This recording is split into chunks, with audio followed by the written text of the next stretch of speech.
ଜାକି ଜାକି ଡାକୁଥିଲ ଆଜି କଣ ଦିଦି ଦିଦି ହଉଛ ଆଜି ପୁଣି କେଉଁଠି ହଜିଗଲା ନା କଣ? ଇଏ ତମେ କାଲି କାଳି କାଳି ହଉଥିଲା ଆଜି କଣ ଚମ୍ପା ଚମ୍ପା ହଉଛ? ଚମ୍ପା ଆମ ଗାଈ ନା କାଲି ଆମ କାଳି ବିଲେଇ ହଜି ଯାଇଥିଲା ଆଜି ଚମ୍ପା କୁଆଡେ ପଘା ଛିଣ୍ଡେଇ ପଳେଇଛି ତାକୁ ଶୀଘ୍ର ନ ଧରିଲେ ବାଛୁରୀ ମୁହଁ ଲଗାଇ କ୍ଷୀର ପିଇଦବ ଆଉ ବାପା ମତେ ଗାଳି କରିବେ। ବାପା ଗାଳି କରିବେ? ବାପା କାହିଁ ଗାଳି କରିବେ? ଏ ବାପା କାହିଁ ଗାଳି କରିବେ? ଏ ମା କ୍ଷୀର ଛୁଆ ଖାଇବ ଏ ସଂସାରର ନିୟମ। ତ ବାପା କାହିଁ ଗାଳି କରିବେ? ମୁଁ ଦେଖୁଛି ପର କ୍ଷୀର ପରେ ତ ବାପାର ଭାଇ ନଜର। କ୍ଷୀର ସିନା ପଚିଲେ ଆମେ ଦି ପଇସା ପାଇବୁ। ଆରେ ତମ ବାପା ଝିଅ ଦିଟା ପର କ୍ଷୀର ବି କିଛି ଚଳୁଛ ନାଇଁ? ତମେ କଣ ଭାବୁଛ କୁଣ୍ଡା ଚକଡା ଗୁଡାକ ଆମକୁ ମଫତରେ ମିଳୁଛି? ଚମ୍ପା ପାଇଁ ପ୍ରତି ମାସରେ ଟଙ୍କା ଖର୍ଚ୍ଚ କରିବାକୁ ପଡିବ। ଯଦି ମା କ୍ଷୀର ବୋଲି ବାଛୁରୀ ପିଇବ ତାହେଲେ ଆମେ କଣ ପାଇବୁ? ତମେ କଣ ପାଇବ? ଏଇଠି ସତ୍ୟା କଥା କହୁ। ତମ ବାପା ତମ ଚମ୍ପା ଗାଈକି କୁଣ୍ଡା ଚକଡା ଦେଇ ପୋଷୁଛନ୍ତି ଯାହା ପଚାରି ସତ କହୁ ହେଲା। ତମକୁ ଭାତ ରୁଟି ଦେଇ ପୋଷୁଛନ୍ତି କାଲି ତମେ ବାହା ହବ ଛୁଆର ମା ହବ। ଆଚ୍ଛା ତମ କ୍ଷୀରକୁ ତମ ଛୁଆ ଖାଇବ ନା ନେଇ ମାର୍କେଟରେ ବିକିବ? ଦିଦି ଦିଦି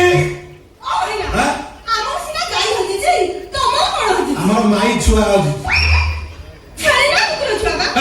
ମଣିଷ ଛୁଆ ଠିକ ତମର ଭଳିଆ ଦେଖିବାକୁ ଗୋଲ ହେଲା ଡୋଲ ଡାଲ ଗୋଲ ମଟର ଉଠିବ। ଆମ ବାବୁ ମା ଝିଅ ତାର ମୁଣ୍ଡ ଦୋଷ ଘରୁ ଆଗରେ ପଳେଇବ। ମୋର ସେ ଘରେ କିଛି କାମ ନାହିଁ। ମୋ କାମ ହେଲା ଦିଦିକି ଜଗିବା ଆଉ ଜାତିକି ଖୋଜିବା। ମୋ ପୁଅ ଜାତି ମୋ ପୁଅ ଏଟା ମୂଳରୁ ମାଇପ ନେଇ ପୁଅ ନା ଗୋପାଳି ଜାତି ଆମ ବାବୁ କୁକୁର ନା ଜାତି। ହେ ଭଗବାନ ଗୋଟେ କୁକୁରକୁ ତମ ପୁଅ ବୋଲି କହିଦେଲି। ସେ ନାକୁ କୁକୁର ସବୁ ରଙ୍ଗ ତାର ମଣିଷ ଭଳିଆ ଜାଣିଛ ନା ପୁରା ବିରାଡି ବସ ଯେମିତି ସେମିତି ଜମା ଆଇଁଷ ଖାଇନି ସେଇଟା ତା ବେକେ ଗୋଟେ ପଇତା ପକେଇ ହେଲେ କଣ ହବ ସେଟା ଗୋଟେ ନୁଗୁଡା ଦୋଷ। କି ଦୋଷ ବା? ବିଶ୍ୱ ରାଣ୍ଡୁଆଟା ଯୋଉଠି ସୁନ୍ଦରିଆ ଝିଅ ବୋଉ ଦେଖିବ ସେଇଠି ଯାଇ ଫରିଆକୁ ଦେଖି ଯିବୁ ଖାଲି। ଏଇ 6-7 ଦିନ ତଳେ ମୋର ବସିଥିଲା ତମ ବାପାର ମୋର ଝଗଡା ହେଇଥିଲା। ହଉ ଛାଡ ସେ କଥା। ଆଚ୍ଛା ଭାଇନା ତମ ନାଁଟା ତ ପଚାରିଲିନି। ମୋ ନା ପଚାରି ନା କଣ? ମୋ ନା ବା ସତ୍ୟା। ଏବେ ସତ୍ୟା ହଉଛି ମୋ ଡାକ ନାଁଟା।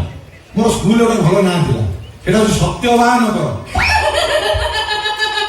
କଣ ଗୋଟେ ଗୋଳିଟା ମୋ ନାଁଟା ଏମିତି ମୋ ପସନ୍ଦ ହେଲା। ମୋ ନାଁ ପସନ୍ଦ ହେଲା ନା ତା ଭିତରେ ଯୋଉ ଶବ୍ଦ ଅଛି ସେଟା ପସନ୍ଦ ହେଲା। ଆଚ୍ଛା କୋଉ ଶବ୍ଦଟା ପସନ୍ଦ ହେଲା? ସତ୍ୟ ବାନ ନା କର? ନାଇଁ ମୁଁ ଏଇଥିପାଇଁ ହସିଲି ଯେ ତମ ନା ସତ୍ୟବାନ ଆଉ ମୋ ନା ସାବିତ୍ରୀ। ତମେ ପୁଣି ଜନ୍ମ ହେଇଛ ହେଲା। ମୁଁ ସତ୍ୟା ତମେ ସାବି ମୁଁ ସତ୍ୟବାନ ତମେ ସାବିତ୍ରୀ ପୁରା ରାଜ ଜଟକ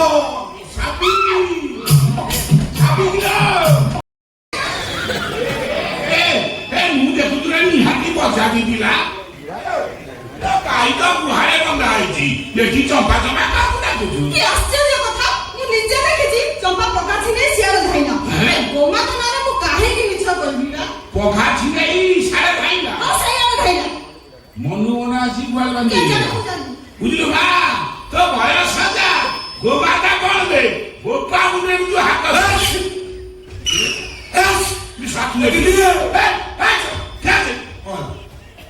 କେତେ ଥର କହିଲେଣି ତ କୁକୁର କୁକୁର କେତେ ପ୍ରେମ ଚଳୁଛି ତାକୁ ଘରେ ବାନ୍ଧି ରଖ ତାକୁ ଖୋଲୁଛୁ କାହିଁକି ସେ ମୋ ଘରେ ବଳୁଛି କାହିଁକି?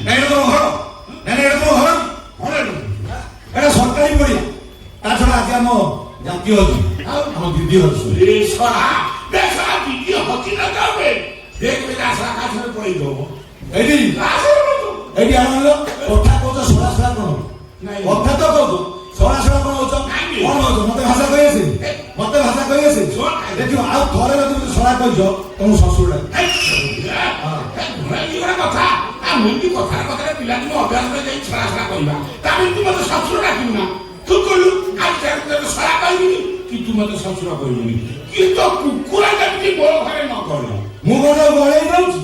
ଆଚ୍ଛା କରୁଛି ନା ଏ ସରକାର ତାକୁ ଲାଇସେନ୍ସ ଦେଇଛି ସେ ଯୋଉଠି ସେଠି ଗଳିବ ଗଳିବ କାଲି ମୋ ଘରେ ଗଳିବ ଏ ସାବି ତା କୁକୁର ଫଟରା ମୋ ଦ୍ୱାର ଡେଇଁଲା ଛଳାକୁ ବାନ୍ଧି ଗୋଟେ ଅଖାରେ କରି ରଖିବୁ ମୁଁ ହାଟୁ ବେପାର ଫେରିଲା ପରେ ତାକୁ ନେଇ କେନାରେ କୁକୁର ନେଇ କେନାରେ ଭୋଗ ଜାଣିଛ ସେ କାହା କୁକୁର? ଏସିପି ସାହେବ କୁକୁର। ଏବେ ଯିବି ଏସିପି ସାହେବ କମ୍ପ୍ଲେନ ଦେବି ଆମ ଜାତିର ଯଦି କିଛି କ୍ଷତି ହେଲା ତମେ ଖାଇବେ।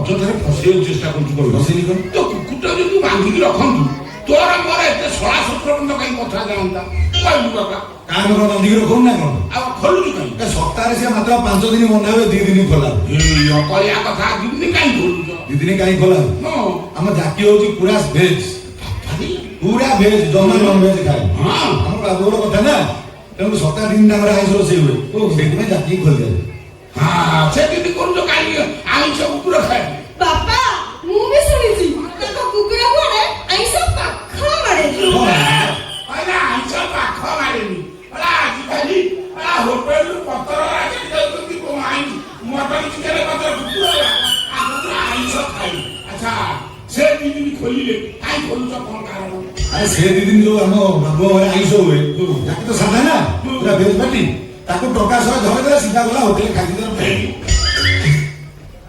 100 ମିଲି ହୋଟେଲରେ ଖାଉଛି କୁକୁର କଣ ଖାଉଛି କଣ ଖାଉ ଜାনো ଜାତିକି ପଚାରେ ମତେ କଣ ପଚାରେ କହିଲେ ଶଳା ଅସୁର ଟୁକୁଲୁ ଏ ସାରିକା